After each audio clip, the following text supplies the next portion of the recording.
Hey, what's up? It's me, Errol, back again with another video. Today we're going to do a flight of stairs. So without further ado, let me give you a look at what we're doing today.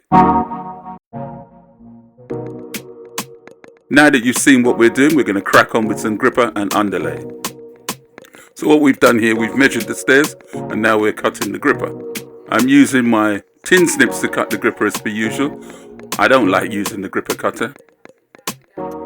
And on that note, I best tell you how many sticks of gripper you need to cut. You have 11 steps, so you need to cut 22 sticks of gripper. It's 2 sticks per step. Right, now that you've got your 22 sticks of gripper all cut, you go to put them on the step. One goes on the step and one goes on the riser.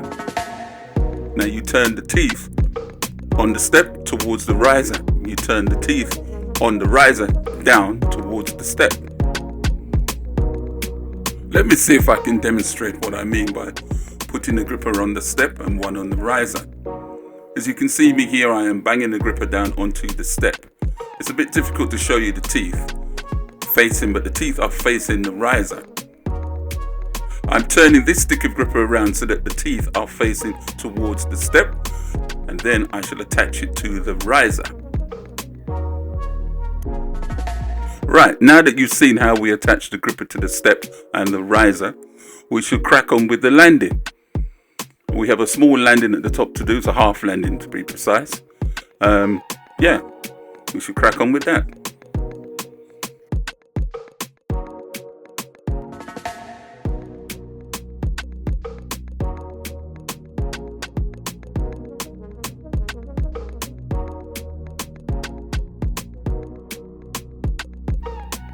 Now that we're coming to the end of all our gripper work, we have grippered the stairs and we have now grippered the top landing, so we're getting ready now to put down some underlay.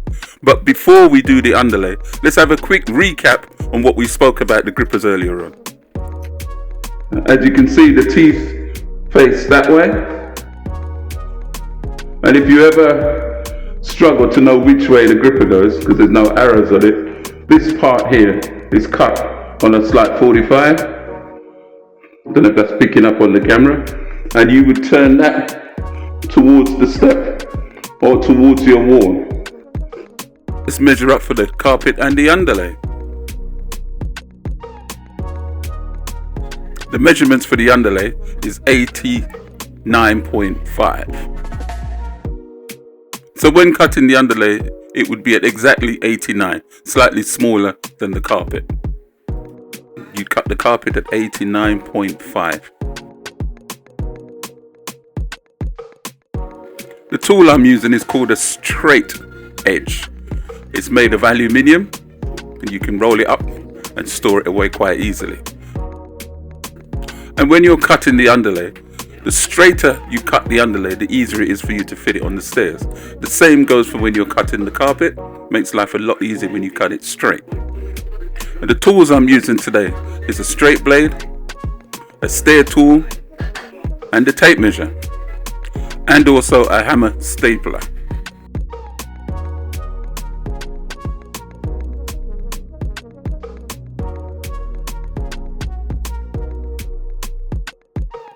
Right, now that we all know what a hammer stapler is, let's crack on with some underlay on the stairs, and then we can get to fitting the carpet.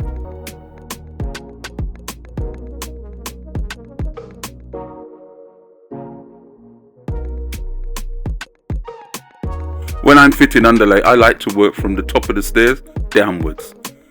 To me, it just seems easier. I also do the same thing when I'm fitting the carpet. I work from the top down. Now, I know the correct way for fitting carpet is that you should work from the bottom up.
Right, now that we've got all the underlay done, let's fit some carpet.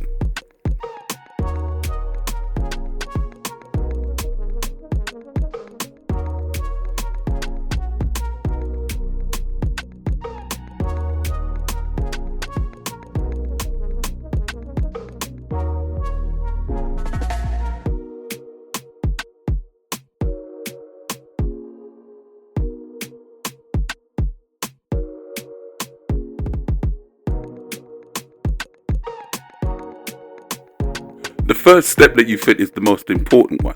So once you're happy with the first step, then you can continue with the rest. And what I like to do is roll the carpet up a bit and then stretch it down onto the step, and then I use the stair tool and bolster it in. Let me see if I can slow this down for you so that you can see exactly what I mean. There I am pushing the carpet down.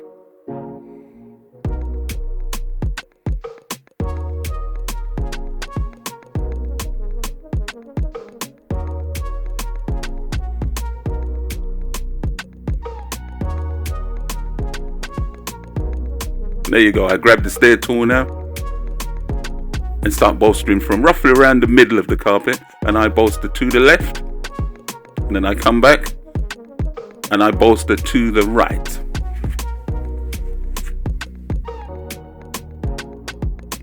And basically that's about it to fit in the stairs. And then you just rinse and repeat that all the way down to the bottom.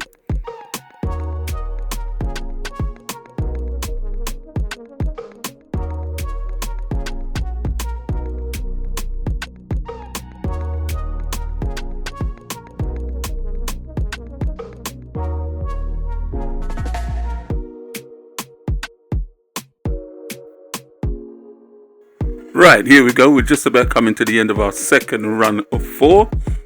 I cut the stairs into sets of 4s, and this is the end of the second run.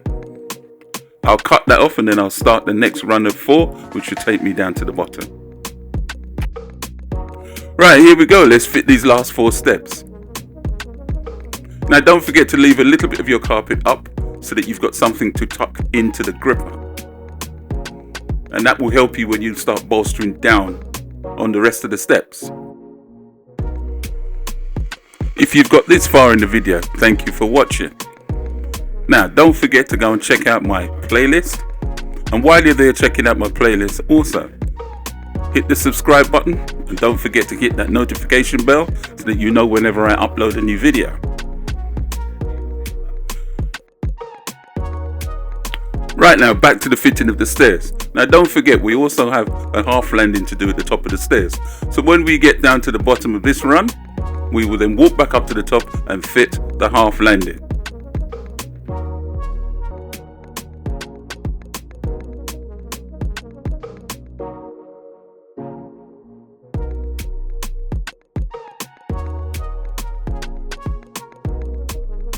I like to press down on the carpet to help get the tension on the step.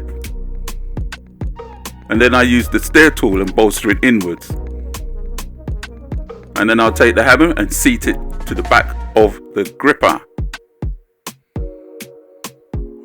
But anyway, I think we've just about finished this flight of stairs. Now don't forget, we have to go back up to the top and fit that small landing at the top.